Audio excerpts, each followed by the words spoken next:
This is spaghetti on the wall. It's like we're throwing a renter's bill of rights at you. We're throwing the food program at you. We're throwing I'm waiting for UBI to be thrown out here. Like, it's coming. It's definitely coming. Wait, that'll be 2025. We'll put that on the bingo card. Yeah. But like they're throwing spaghetti at the wall and they're like, what are the people? What are they liking these days? Like we'll scan the Facebook and the Twitter and TikTok, social and media monitoring. Exactly. Yep. And we'll figure out what's working. Because that's what they're doing right now. They're just throwing stuff at the wall. Do you know what my favorite part about this bit, like this being introduced is? What? It's another provincial issue. Yeah, I know. That's exactly what I thought. Because it was like Tim Houston, the premier of Nova Scotia, literally just funded a food program for kids in schools. And I'm like, oh my God. What are we doing here, dude? And then I also found this out too, which I didn't know about. You probably knew about this because you're pretty in deep with government. But I found this out through obviously the stuff that we've been going through with our family. I didn't know Nova Scotia had a pharmacare program. Yes. Yeah. Again, I didn't know about this. And a lot of provinces do. And yet here we are, NDP and Liberals. We brought pharmacare to the people. It's only two things, contraception. And what was the second one? I can't remember. It was like two, only it wasn't even pharmacare, it was just two things that they cover now. Even though now we found out provinces all have different pharmacare plans. So you know what else provinces have? Dental plans. They have dental for children under the age of 20, I think it was, and for people who are low income. Huh. So in Nova Scotia, we have that. So other provinces have it too. So the exact same thing the federal government proposed with the NDP is already happening in the province. Oh yeah, definitely.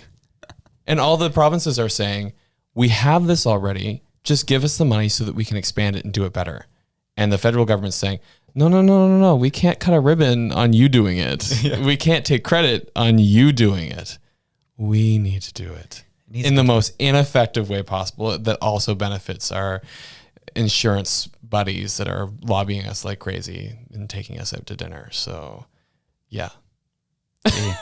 I thought the NDP were against that type of thing, man. I'm surprised that they would fall for that type of big business. I know. I mean, like, when I think NDP, I think like anti-Rolex, anti-Louis Vuitton, you know. Yeah. I definitely wouldn't picture the NDP leader like brandishing that kind of lavishness in the face of Canadians, you know, going to the food banks and has multiple homes on top of that. Yeah. Dude, he would never do that. No, you should probably change your name so that it also doesn't, you know, associate you with the upper caste system from India either.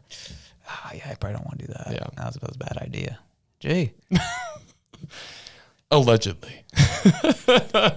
Screw these people, bro. I'm done. So this is why it's a little bit of just a grain for anyone.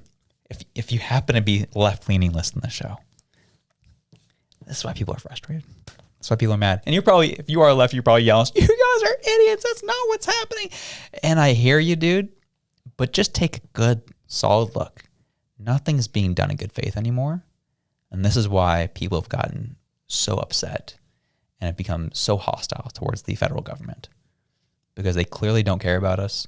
They're clearly implementing ideas and laws that are killing the everyday person.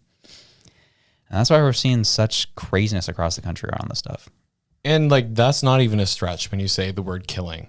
Like, that's the actual truth. When you look at economic data and you look at the amount of, are we allowed to say suicide? I don't know if that's like, okay. Yeah. I was going to say unalivings because I've been watching so much TikTok. Yeah. YouTube allows it. TikTok does not. So we'll have to blank it out on TikTok. Yeah, exactly. Yeah. But so the amount of people taking their own life, it's really horrific when you actually look at how correlated it is to poor economic output. And what have we been hearing in the last 2 weeks? Just how poorly Canada is performing, how poorly our productivity is, especially in comparison to the States. So we know that these things are happening. And that's why you hear so much about the drug crisis and you know, people taking their own lives and things like that, is because it's all correlated to the economic trends that are happening in the country. So when people feel desperate, when they lose their jobs, when they lose their homes and they feel like there's no way out, that's usually when these sort of things happen. And so that's why it's not a stretch, it's not hyperbole to be so fervent on this issue and to say things like it's killing people, because it is killing people, unfortunately. And that's the hard thing. So please don't do that, because there is always hope. And we love you and we care about you, and so do your friends and family.